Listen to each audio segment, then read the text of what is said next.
So ayun, ito na yung ating marinated leg parts of chicken.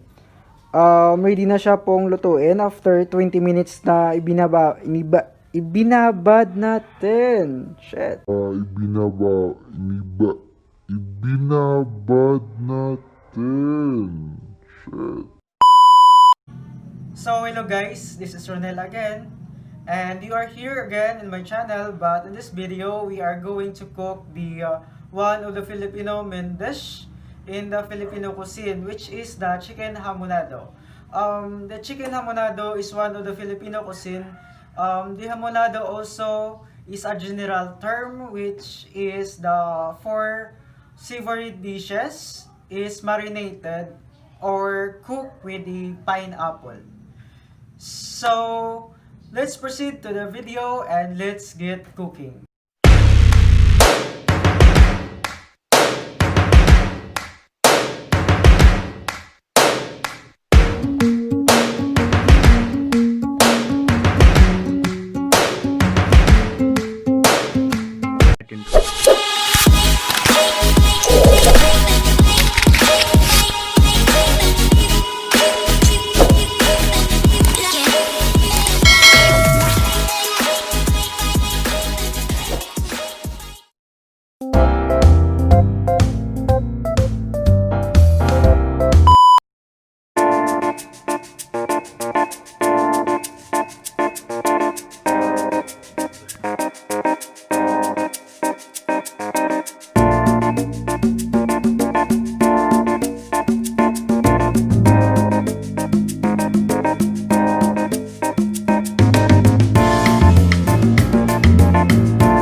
Then, the 1 can of the pineapple slice, 2 cups of the pineapple juice, and then the calamansi juice. So, mas mabuti kung meron tayo sanang lemon juice, kaso wala. So, ito na lang, calamansi juice. The minced garlic, the 5 tablespoons of sugar, salt, and pepper. The next one is the 4 teaspoon of patis. Last one is yung ating cooking oil. Mas pinili ko yung yung canola oil is because is mas healthy siya gamitin.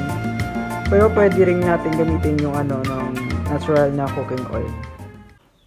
So ayun guys, let's get cooking. Magluluto tayo. Let's get cooking.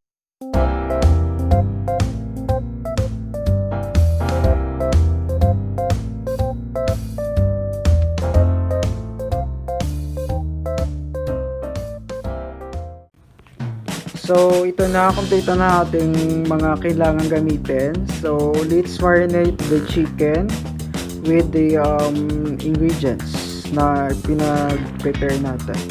So, in one bowl, we need to combine the chicken and the calamansi. The calamansi juice. Patis. The patis. Ground black pepper. Kunti lang. At so ito na, nalagay natin yung mga kailangan. So ugaliin natin malinis yung ating kamay. Then haluin natin ng dahan-dahan para ma-absorb niya yung yung mga ingredients na inilagay natin. Then mas masarap kung nirecommend ako na mas masarap kung i-marinate natin siya hanggang 15 minutes to 20 minutes na marinated siya bago lutuin, bago prituhin. So ayun, ito na yung ating marinated leg parts of chicken. Ready na siya pong lutuin after 20 minutes na ibinabad natin. Shit. Ibinabad natin. Shit. Pakulo lang tayo ng mantika. Pagtitruhin natin yung ating marinated na chicken. dapat painitin muna natin yung mantika bago isalang yung chicken.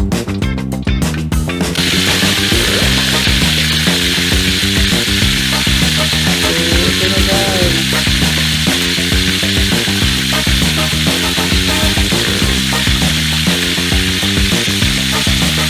Ito na natin ito na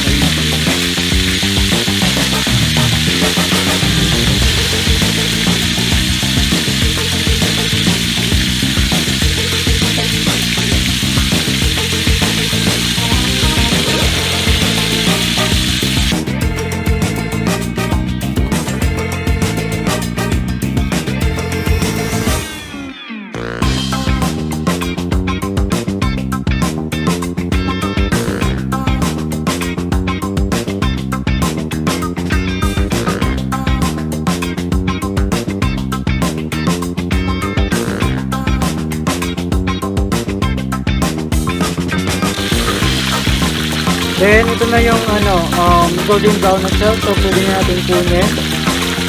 And, we will place it into a plate with a paper towel.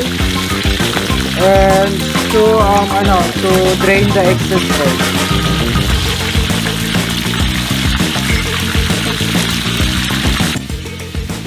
So, ito na nilagay natin sa plate with a paper towel. And then, so ayun, yung mga natira pa, so we will do the same na lang. So, tapos na tayo magprito ng ating manok. So, let's proceed to another process sa pagluto ng chicken hamonado. Let's have some oil. Konti lang. So, may mantika na. So, let's have some garlic first. Kailangan natin prituhin hanggang sa mga golden brown na siya.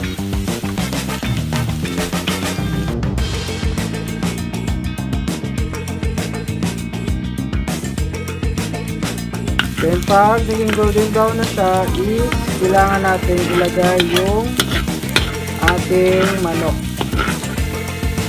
na pinirito. So, ito, nilagay natin yung ating manok.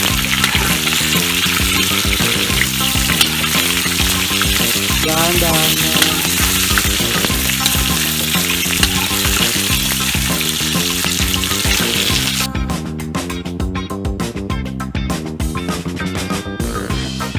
Then, so matapos natin i-add yung ating chicken,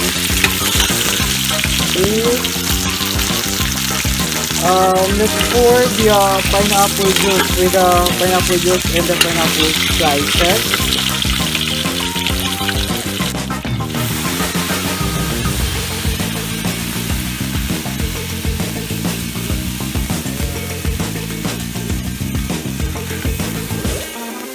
Tama na yun po yung yung pineapple juice na. Then let's add the sugar.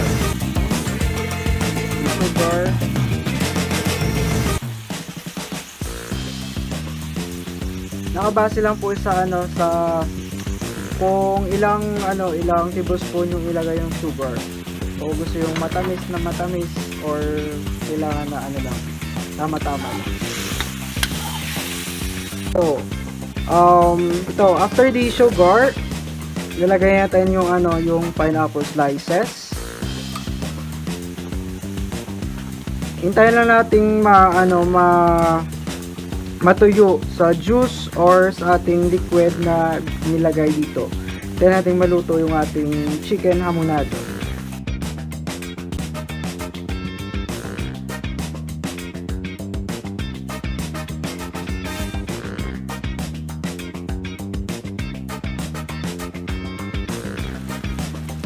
So, ayun.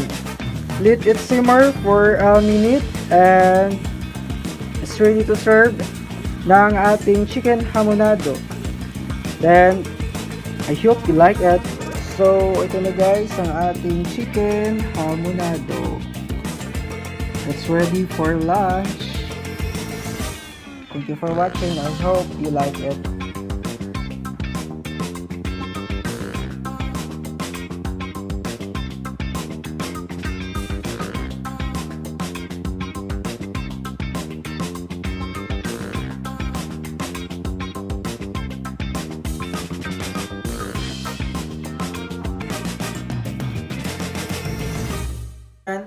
So, ayun guys, thank you and stay safe and God bless.